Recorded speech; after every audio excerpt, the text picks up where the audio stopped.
काय किरण, कुठे निघाला? लायब्ररीत निघालो होतो. मजा आहे राव तुमची. मजा आहे. अहो, आयुष्याची तिशी ओलांडली तरी अजून परीक्षाच देतोय. लहान होतो तेव्हा ना चांगले मार्क्स मिळावे, चांगली नोकरी भेटावी म्हणून परीक्षा द्यायची. पण आता आयुष्याचीच परीक्षा होऊन बसली. अहो, माझ्या बरोबरची मुलं ना लांब लांब फिरतात, आयुष्य एन्जॉय करतात, आणि मी लायब्ररीत 15-15 तास अभ्यास.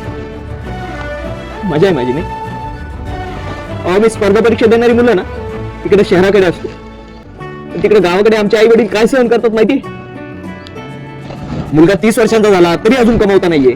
लग्न लावून द्या त्याचं, म्हणजे डोकं ठिकाणावर येईल. हो, आमचं तर जाऊ द्या, पण निदान आई वडिलांची तरी काळजी असावी. हे सगळं ना आमचे आई वडील रोज सहन करतात, पण ते गप्प राहतात ते केवळ आमच्या स्वप्नांसाठी. मजा आहे माझी नाही.